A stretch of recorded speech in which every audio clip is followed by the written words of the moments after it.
Single பசங்க ஷோலேருந்து நம்ம ஒவ்வொருத்தரை பற்றியும் பார்த்துட்டு வரோம். அந்த வரிசையில் தான் இப்போது தமிழரசன் அண்டு கிருத்திகா இவங்கள பற்றி பார்க்க போகிறோம். அதுக்கு முன்னாடி நம்ம சினி சமூகம் சேனலை சப்ஸ்கிரைப் பண்ணாதவங்க மறக்காமல் சப்ஸ்கிரைப் பண்ணிவிட்டு பக்கத்தில் இருக்க பெல் ஐக்கனையும் மறக்காமல் ப்ரெஸ் பண்ணிவிடுங்க. தமிழரசன் அண்டு கிருத்திகா இவங்க ரெண்டு பேருமே மேட் ஃபார் ஈச் அதர் அப்படின்னே சொல்லலாம். ரொம்ப சூப்பராகவே பர்ஃபார்மன்ஸ்லாம் பண்ணிட்டு வராங்க. ஸோ ரீக்ரியேஷன் ரவுண்ட்லாம் கூட ரொம்ப வல்கராக ஒரு சில கப்புள்லாம் பண்ணியிருந்தா கூட இவங்க ரொம்ப ரொம்ப டீசெண்டாக பண்ணியிருந்தாங்க. பார்க்கவே நல்லா இருந்தது. திரும்ப திரும்ப பார்க்க வைக்கிற வகையில தான் இருந்துச்சு. இவங்களுடைய வச்சாலும் வைக்காத இந்த ஒரு பர்ஃபார்மன்ஸ்க்காக சப்போர்ட் பண்ண வந்தவர் தான் ஏங்க தங்கபாண்டி. ஸோ அந்த ஒரு எபிசோட எல்லாருமே பார்த்து என்ஜாய் பண்ணி இருந்திருப்பீங்க. அந்த வகையில் உங்களுக்கு யாருடைய ரீக்ரியேஷன் ரொம்ப பிடிச்சதுன்றத கமெண்ட் பாக்ஸ்ல மறக்காம கமெண்ட் பண்ணுங்க. தமிழரசனை எங்கேயோ பார்த்துருக்குமே அப்படின்ட்டு நிறைய பேர் நினைச்சிருப்பீங்க. ஆனா அவரு ஆல்ரெடி ஒரு சேனல்ல ஃபேமஸா இருக்கிற பர்சன். வாய்ப்பு கிடைக்காத காரணத்தினால தான் இந்த ஒரு ஷோ மூலமா அவருக்கு வாய்ப்பு கிடைக்கும் நினைச்சு வந்திருக்காரு. உண்மையாலே அவர் எனக்கு என்ன டேலண்ட் இருக்கு அப்படின்ட்டு அவர் சொல்லும் போது அவருக்குள்ள நிறைய டேலண்ட் இருக்கு. டேலண்ட் இல்லாமலாம் ஒரு ஷோல ரன்னர் அப்பா வர முடியாது. அது முழுக்க முழுக்க டேலண்ட் மட்டுமே பேஸ் பண்ற ஒரு ஷோ.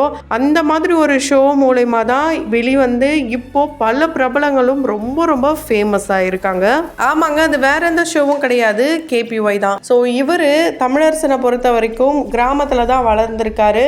அங்க இருக்கும்போது அவருடைய மைண்ட் செட் என்னவா இருந்திருக்குன்னா, ஃபோன் யூஸ் பண்ணக்கூடாது, பொண்ணுங்கன்னா இப்படி தான் இருக்கணும், ட்ரெஸ்ஸிங் இப்படி தான் பண்ணணும், இப்படிலாம் அவருடைய மைண்ட் செட் இருந்திருக்கு. ஸோ கிராமத்தை பொறுத்த வரைக்கும் நல்லதும் இருக்கும் கெட்டதும் இருக்கும். அது கிராமம் மட்டும் இல்லை, எல்லா இடங்கள்லையும் அப்படிதான். இருந்தாலும் கிராமம் அப்படின்னு எடுத்துக்கிட்டோன்னா வெளியில இருந்து பார்க்குறவங்களுக்கு இதெல்லாம் ஒரு விஷயமா அப்படின்னு தெரிஞ்சாலும் இந்த சின்ன விஷயத்தை கூட அங்கெல்லாம் பெரிய அளவில் பேசப்பட்டு வருவாங்க. அப்படிதான் இவரும் தன்னுடைய தங்கச்சிக்கு நிறைய ரூல்ஸ்லாம் போட்டிருக்காரு. நம்ம வீட்டில் எதுக்கு 4-5 ஃபோன், ஒரு வீட்டில் ஒரு ஃபோன் இருந்தால் போதும், அந்த ஒரு ஃபோனில் எல்லாரும் பேசிக்கலாம். அதுவும் இல்லாமல் ட்ரெஸ் நீ இப்படி தான் பண்ணணும், நீ சாரி தான் வேர் பண்ணணும், சுடிதார்லாம் போடக்கூடாது, இப்படிலாம் தன்னுடைய தங்கச்சிக்கே ரூல்ஸ் போட்ட ஒரு மனிதர் தான். ஆனால் இப்போ இவர் மீடியாவுக்கு வந்ததுக்கு அப்புறம் நிறைய பெண்களை பார்க்கும்போது நம்ம தங்கச்சி என்ன மிஸ்டேக் பண்ணா, நம்ம ஏன் அப்படிலாம் ரூல்ஸ் போட்டோம், அவள் கரெக்டாக தானே இருந்தா, நம்ம தான் நம்மளுடைய பார்வையில் தான் தப்பு இருக்குது அப்படின்றத அவர் புரிஞ்சுக்கிட்டாராம்.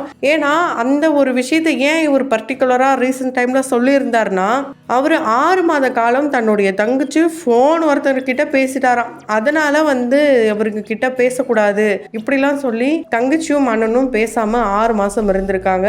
ஸோ இது ரொம்பவே ஒரு கொடுமையான விஷயம் தான். ஒரு ஃபோன் பேசினது குத்தமா அப்படின்னு பார்த்தா அதே ஃபோன்ல இருந்து தான் டெய்லி யார்கிட்ட இருந்து ஃபோன் வருதோ இல்லையோ இவருக்கு அவருடைய தங்கச்சி கிட்ட இருந்து ஃபோன் வருமா. ஒரே சொந்தம், என்னுடைய தங்கச்சி எனக்கு இருக்கிறா, அவள் இருக்கிற வரைக்கும் கண்டிப்பாக நான் அடுத்தடுத்த லெவலுக்கு போவேன் அப்படின்ட்டு அவர் எமோஷனலாக பேசும்போது பார்க்குறவங்களுடைய கண்களும் கலங்குச்சு. இதே மாதிரி தான் சில பேருடைய பார்வை தவறாக இருக்கிறதுனால தான் சில தவறுகள் நடந்தாலுமே பெண்கள் மேலே அதை எடுத்து போடுறாங்க. ஸோ இவர் KPY 6லயும் வந்திருப்பாரு. இவருடைய பேருக்கு உடம்பு சரியில்லை, இந்த பேர் செட் ஆகலன்றதுனால இவரும் பாதிலேயே அந்த சீசனை விட்டு போயிட்டாரு. திரும்பவும் KPY 7ல வந்திருப்பாரு. அங்கேயும் இவருடைய பேருக்கும் இவருக்கும் செட் ஆகலன்ட்டு பேரை சேஞ்ச் பண்ணி இவர் சூப்பர் டூப்பரான பர்ஃபார்மன்ஸ்லாம் கொடுத்துருப்பாரு. இவர் ரன்னர் அப்பா அந்த ஒரு சீசன்ல வந்தாருன்னு கூட சொல்லலாம். இவரை பார்க்கும் போது மனோபாலா சாரோடைய மறு உருவம் அப்படின்னே சொல்லலாம். அவருடைய வாய்ஸும் நல்லா வரும், பாடி லாங்குவேஜும் நல்லா வரும், காமெடி ரொம்ப நல்லாவே பண்ணுவாரு.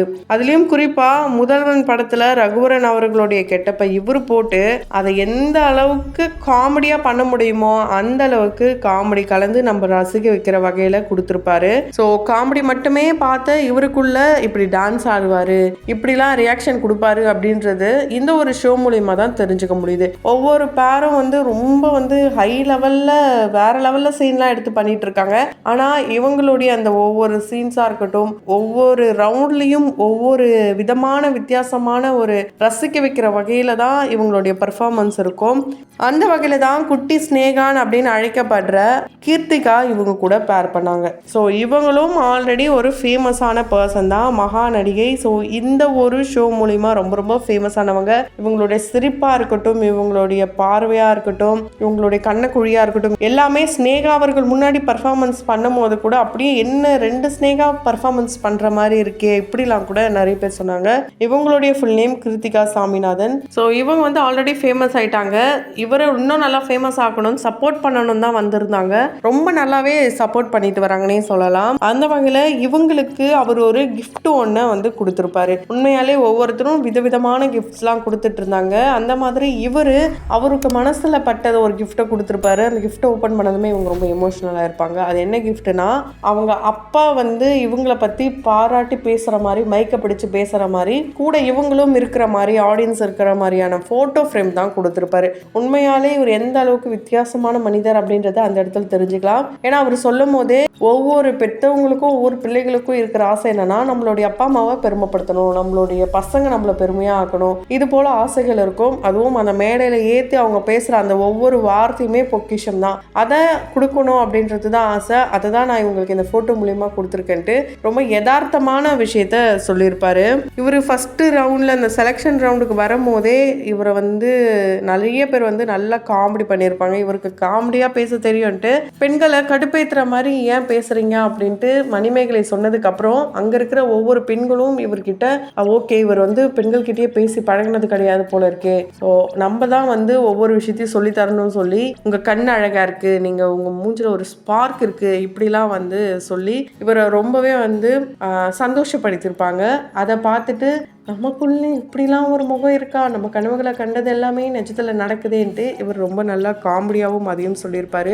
பார்த்திபன் சாருக்கு வந்து ஒவ்வொருத்தருக்கும் ஒவ்வொரு விதமான கமெண்ட்ஸ் தான் கொடுத்துட்டு வருவார். அந்த மாதிரி இவருக்கு கொடுத்த கமெண்ட்ஸும் ரொம்ப வித்தியாசமான கமெண்ட்ஸாக தான் இருந்தது. வெற்றி கொடிகட்டு படத்தில் நான் வடிவேலுடைய கழுத்தில் மாலையை போட்டு கூட்டு வருவேன், அந்த மாதிரி நீ மாலையை போட்டது இருக்குன்ட்டு ரொம்ப சிரிச்ச மாதிரி சொல்லியிருப்பாரு.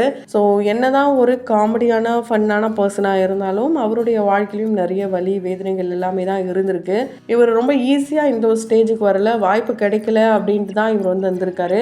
ஏன்னா ஒரு ஷோவில் வெற்றி கிடைச்சிட்டு ஒரு வாய்ப்பே கிடைக்காம தேடலில் இருக்கும் போது அதோடைய வலி வேதனை என்னன்றது அந்த இடத்துல இருக்கிறவங்களுக்கு தான் புரியும். ஸோ கண்டிப்பாக இந்த ஷோவில் இவருக்கு ஒரு நல்ல பேரும் புகழும் அண்ட் அடுத்த லெவலுக்கு போகிறதுக்கான வாய்ப்பு இது எல்லாமே கிடைக்கணும். அதுக்கு சப்போர்ட்டிவாக இருக்கிற குட்டி ஸ்னேகா அவர்களுக்கும் வெள்ளித்திரையில் வாய்ப்பு கிடைக்கணும்ட்டு நம்மளுடைய சினி சமூகத்தின் வாயிலாக வாழ்த்துக்களை தெரிவித்துக் கொள்ளலாம். தொடர்ந்து வீடியோஸ்லாம் பார்க்கணும்னு நினச்சிங்கன்னா உடனே சேனலை சப்ஸ்கிரைப் பண்ணிட்டு பக்கத்தில் இருக்க பெல் ஐக்கானையும் மறக்காம ப்ரெஸ் பண்ணிடுங்க.